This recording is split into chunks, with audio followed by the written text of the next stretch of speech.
इश्क जुनूनी। हेलो निकी, अचानक कैसे चोरी हो गई? और मम्मी की घड़ी पे चुरा लिए। जाके देखना कि भूरिया का एक ही फोन में होश काहे उड़ा हुआ है। हम देखते हैं जीजी की अम्मा, पता लगाओ। होश क्या, इसका तो पूरा घर उजड़ गया है। सोच रही होगी कि अचानक ये सब कैसे हो गया। पता नहीं डी, आपकी शादी में पहनने के लिए मम्मी ने बैंक लॉकर से सारे गहने निकलवाए थे। आज ही पापा वो सारे गहने रखवाने जाने वाले थे, पर इतनी बड़ी चोरी हो गई। सब बहुत परेशान है दी। दी, आप गुरु से हेल्प ले सकते हो क्या?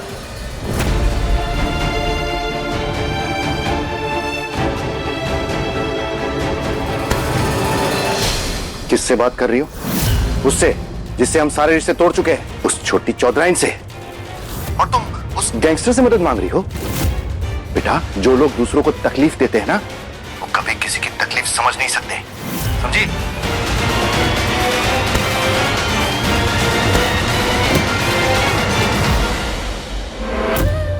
क्या हुआ बहुरिया, सब ठीक है ना?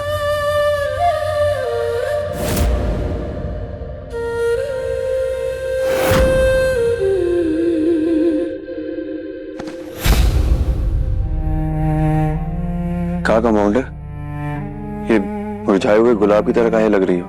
क्या हुआ?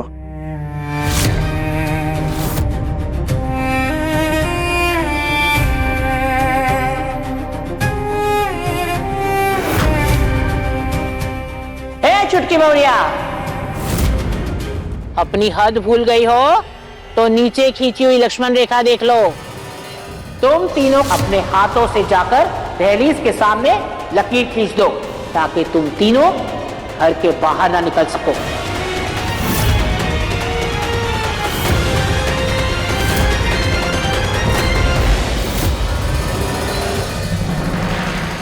आजीवन घरवास की सजा खत्म नहीं हुई है।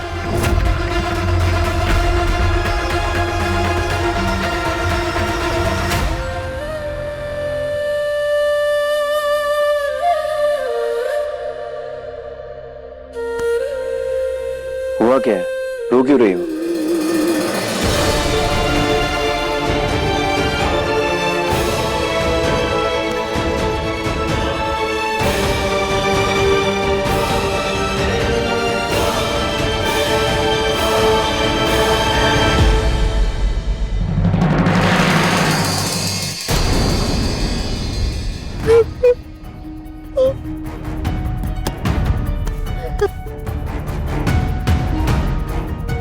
क्या हो गया?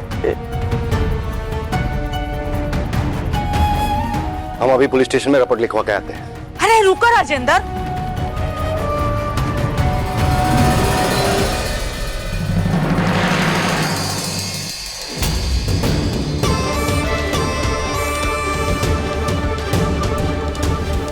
पुलिस स्टेशन नहीं राजेंद्र, कटोरा लेके चौराहा पर बैठने की तैयारी करो।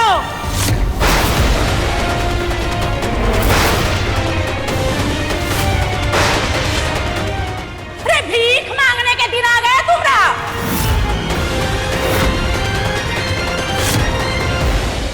एक है कि तुम्हारा नौकरी का सस्पेंशन नहीं खत्म हो रहा है, और वहाँ ऊपर संदीप बीमार होकर पड़ा है,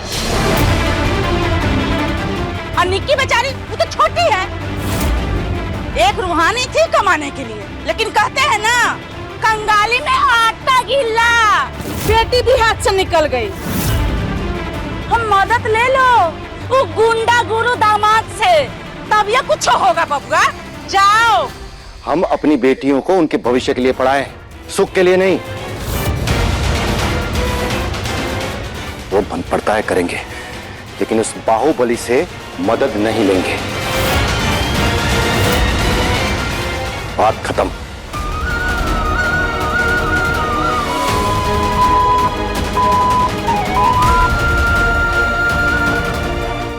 निक्की का तो फोन ही नहीं लग रहा, मम्मी को करती हूँ।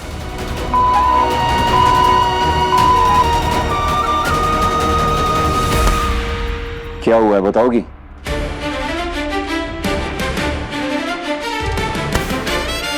कुछ नहीं हुआ।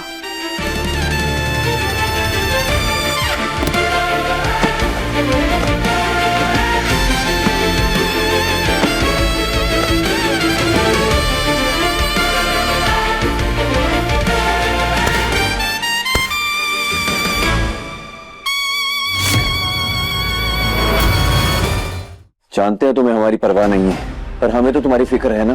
जिसको दिल से अपना मान लेते हैं ना, उसकी दिक्कत बहुत चुभती है हमें, बहुत फिक्र होती है हमें उसकी। तो सीधा सीधा बताओ तुम्हें हुआ क्या है? क्यों बताऊं मैं तुम्हें? हाँ, और क्या करोगे?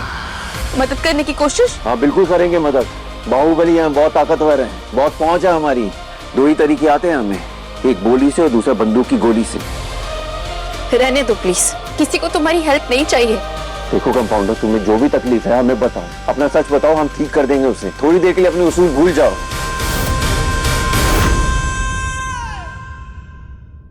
तुम्हें सच सुनना है ना? तो सच ये है कि तुम चाहे जितने भी शक्तिशाली क्यों ना हो, जितने भी बड़े बाहुबली क्यों ना हो जाओ, लेकिन कुछ लोगों की नजरों में ना तुम्हारी कोई कीमत नहीं है। और क्या मतलब ऐसी शक्तियों का, हाँ, जो किसी के काम ही ना आए? तुम्हारे जितने करीब आई हो ना, उतना अपने परिवार से दूर हो गई हूं मैं। मेरा परिवार मुझे अपना नहीं मानता है, क्योंकि सुख दुख की साथी भी नहीं समझता।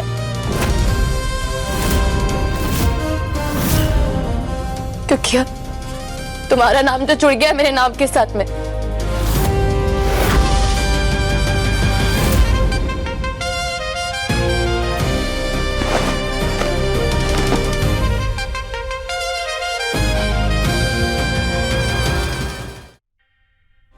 तुम्हारे दिल के गुबार ने ना बहुत दिल दुखाया हमारा कंपाउंडर। तुम्हारी ये चुनौती स्वीकार है हमें। अब तुम्हें दिखाएंगे कि क्या औकात है इस गुरु चौधरी की।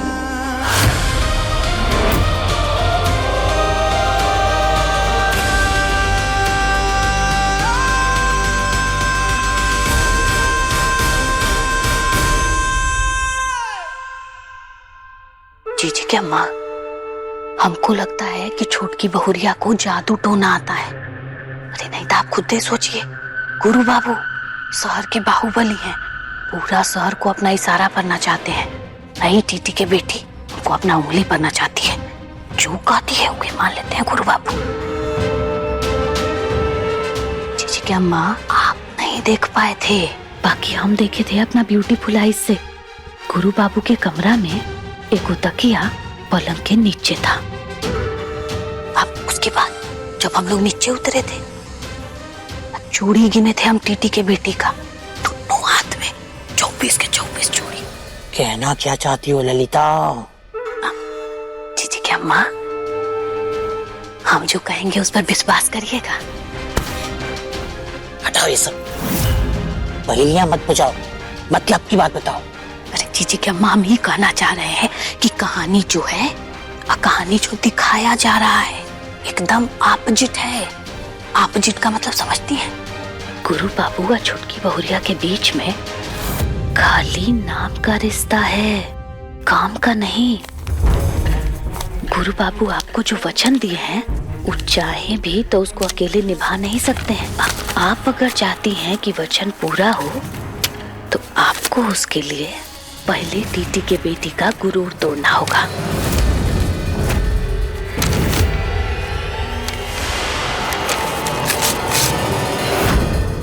समस्या नहीं, समाधान बताओ। इस लड़की को अर्श से फर्श पर कैसे लाएंगे बताओ।